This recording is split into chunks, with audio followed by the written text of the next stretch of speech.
Well, Chris Brown wasn't on anyone's list of suspects, even though we've known for a while that many celebs will fall with Diddy in this drama. Don't misunderstand me. Chris Brown has a long history of being shady around women. But no one anticipated that he would be on Diddy's list of shady people.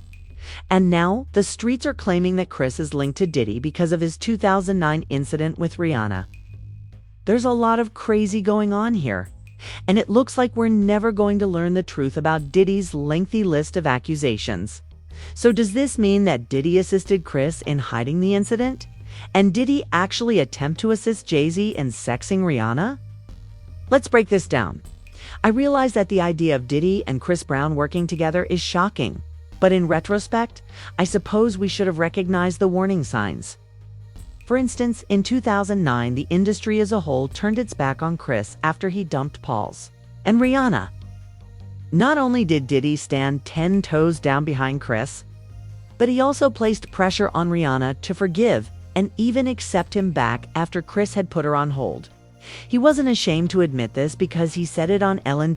Talk going on with Chris Brown being at your place in Miami, and you arranging Chris and Rihanna getting back together. Why would you give Chris, a guy who hit a girl, and he's jet skiing around in your, I don't understand, because, I mean, listen, I was a huge fan of Chris's. I love his music, he's a talented guy, but to hit a girl... Yeah, because I know both of them, and it's my house, and I'm allowed to give my house to whoever I want to give my house to. That's number one. Number two is that I'm the type of person that I don't cast a stone or cast a judgment on anybody. And so if a friend or friends ask me for a favor, then I'm gonna be there for a favor as long as I know that the energy of the favor is positive for two people to sit down and talk about a situation that they're in. I'm not gonna get involved in it. I'm not gonna pass judgment on it. If I could be there as a friend during hard times, then I'm gonna be there as a friend. As we now know, he was aware that he was performing far worse than Chris. Thus, he was unable to point fingers. We won't even get into the ridiculous mess and how wild it seems because you all already know the terrible things Diddy has been accused of doing to women. Numerous women have come out to accuse Chris Brown of mistreating them after their relationship ended, proving that Rihanna is not the only one. Chris Brown then went on to date Kerouac Tran, but regrettably, their relationship quickly soured by 2017, and they split up. Karrueche filed a complaint against him and asked the court for a restraining order against him. Karrueche later disclosed that things had gotten even more disturbing, with Chris allegedly threatening to kill her, telling her that if he couldn't have her, nobody could. Fortunately, she found the strength to leave. But even after their breakup, Chris reportedly continued to pursue her and even push her down the stairs.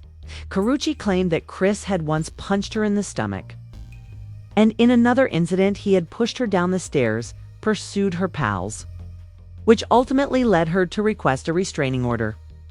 After things went south, Chris attempted to repair his reputation by adopting the IVE Act and avoiding major legal issues. But the damage was already done. Many simply couldn't go past his past, and for many, he's still very much canceled. He's undoubtedly still producing songs and has a devoted following, but let's face it, his ability isn't at its peak. By now, in 2019, he ought to be on par with Drake. When a lady accused Chris Brown of seeing her in a hotel, he was arrested in Paris.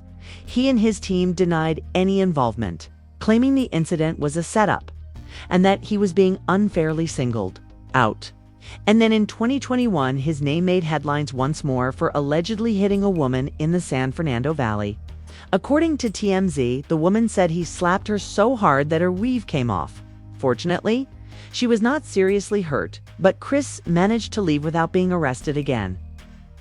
This is where things get interesting again, as it appears that Chris Brown may have attended some of Diddy's freak-offs. In 2022, Chris Brown was hit with another lawsuit, this time from a woman who claims he told her back in 2020. The woman wearing the suit, whose name is Jane Dell, is a singer, dancer, model, and choreographer. She claims that on December 30th, 2020, the entire incident occurred on a yacht docked at Diddy's Miami Beach home. Really? Why is Diddy's name always mentioned when something shady is happening? It seems like he's always at the crime scene when creepy stuff like this happens. When she arrived at the yacht, everything seemed normal at first. Chris offered her a drink, and they began talking nothing unusual.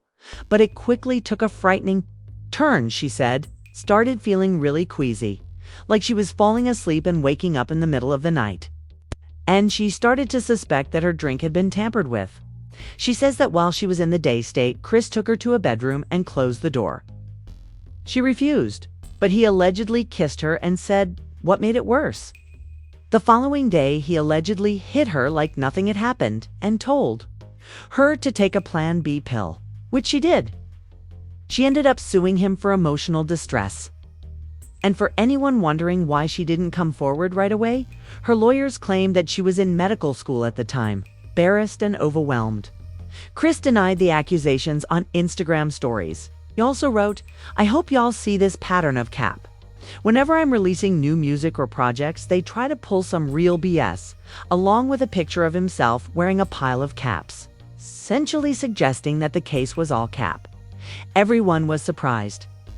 Although the case has been ongoing since 2022, fans began to question whether Diddy might have been involved in the SA case, given the new accusations against him.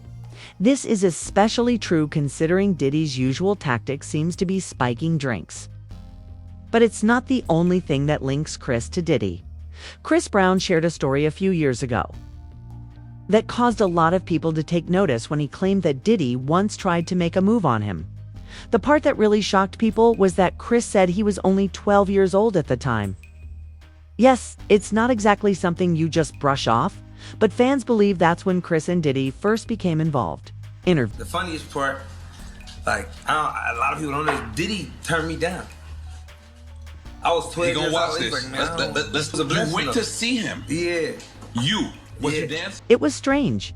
When NR questioned Chris if he ever danced for Diddy, why would a 12-year-old Chris need to dance for Diddy at his house? That question alone sparked a lot of concerns. Fans are certain that Diddy's true motivation for not signing Chris had nothing to do with talent. Rather, it seems that Diddy was more interested in other things, such as trying to enlist Chris in his so-called puffy flavor camp. However, Chris wasn't interested in that life. However, let's face it, he saw what was happening and said no. Was merely considering his options, while L.A. Reid and Def Jam were essentially pleading with him to sign. We're not entirely sure what transpired between Diddy and Chris, but it's obvious that they were friends over the years, which would account for Diddy's attempt to persuade Rihanna to forgive Chris. This is crazy, but I'd like to know what you think, so please leave a comment below and watch the next video.